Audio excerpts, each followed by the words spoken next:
మూలంగా పరిపాలన అందించాలని కాంగ్రెస్ పార్టీని ఇందాక చెప్పినట్టు ప్రధానమంత్రులు అందరూ పనిచేశారు. ఇద్దరు ప్రధానమంత్రులు ప్రాణాలు అర్పించారు.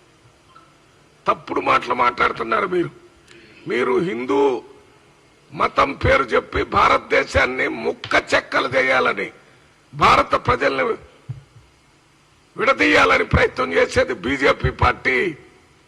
హిందువులందరికీ పూర్తిగా అర్థమవుతుంది. ఉత్తరప్రదేశ్ లో ఎంతో కాలం పరిపాలన చేసిన కాంగ్రెస్ పార్టీ అక్కడ ఎక్కువ మంది హిందువులే ముఖ్యమంత్రులుగా పనిచేశారు, ప్రధానమంత్రులుగా చేశారు. ఉట్టిగా ఈ మాటతోని రేపు ఎన్నికల్లో లాభం పొందాలనే ఉద్దేశంతోనే కిషన్ రెడ్డి గారు ఇటువంటి స్టేట్మెంట్ ఇస్తున్నారు. ఇది తప్పు. రామాలయాన్ని ప్రారంభోత్సవం చేయాలంటే ఇప్పుడు భద్రాచలం ఎక్కడుంది? భద్రాచలం మన తెలంగాణలోనే ఉంది కదా. ఈ బీజేపీ లేకముందే భద్రాచలం ఉంది. అక్కడికి హిందువులు, కాంగ్రెస్ పార్టీ నాయకులు, ముఖ్యమంత్రులు అంతా అక్కడ పోయి దానికోసం దేవుడి దగ్గర పోయేటటువంటి కార్యక్రమం చేస్తున్నారు. ఎన్నికల కంటే ముందు రేవంత్ రెడ్డి గారు అక్కడ పోయి ఈ దేవాలయ సమగ్ర అభివృద్ధికి పనిచేస్తానని చెప్పారు. ఇవాళ కాంగ్రెస్ పార్టీ 100% మీ పిల్లలు ఇంటర్మీడియట్ మరియు ఎంసెట్ చదువుతూ సబ్జెక్ట్స్ లో కన్ఫ్యూజ్ అవుతున్నారా? కాన్ఫిడెన్స్ లెవెల్ తక్కువగా ఉందా? రిపీటెడ్ మిస్టేక్స్ చేస్తున్నారా? అయితే మీకోసమే ఉంది రైజ్ యాప్.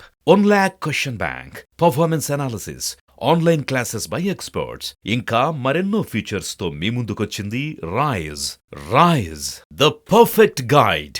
డిస్క్రిప్షన్ లో ఉన్న లింకును ఉపయోగించి సబ్స్క్రైబ్ అవ్వండి. మతానికి వ్యతిరేకం కాదు, ముఖ్యంగా హిందూ మతానికి అసలు వ్యతిరేకంగా ఉండే అవకాశమే లేదు. సెక్యులరిజం అంటే ఏంటి? ఒక మతాన్ని వ్యతిరేకించి ఇంకో మతాన్ని ప్రేమించమని కాదు.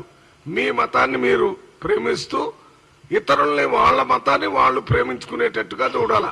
భారతదేశంలో ఉన్నటువంటి మతాలన్నీ సోదర భావంతో ఉండాలి, భిన్నత్వంలో ఏకత్వం అని చెప్పారు. హిందూ ధర్మంలో మొట్టమొదటిదేంటి? వసుదైక కుటుంబం అనే మాట భారత ప్రపంచానికి చెప్పిందే హిందూ. భారతదేశంలో ఉన్నవాళ్లే వసుదైక కుటుంబం ఉన్నారు. వసుదైక కుటుంబం అంటే మొత్తం ప్రపంచంలో ఉన్న ప్రజలందరూ ఒక కుటుంబంలాగా బతకాలని చెప్పారు. అంతేకాకుండా ఎప్పుడు కూడా ద్వేషించేటటువంటి మాట హిందూ ధర్మంలో ఎక్కడా లేదు. ఈ రామాయణం బీజేపీ వచ్చిన తర్వాత వచ్చినప్పుడు కాదు. రాముడు పురుషోత్తముడని మన భారతదేశం పుట్టకముందు, ఈ స్వతంత్రం రాకముందు ఉంది, స్వతంత్రం వచ్చిన తర్వాత ఉంది. రామాయణాన్ని వాల్మీకి రాశారు. ఆ రామాయణాన్ని తెలుగులో, ఇతర భాషల్లో అందరూ రాసి ప్రజలకు అందించారు. మీరిప్పుడేదో రామాయణాన్ని మీరే గుర్తించినట్టు, మీరే రామాయణాన్ని రాసినట్టు, మీరే రామాయణం వల్ల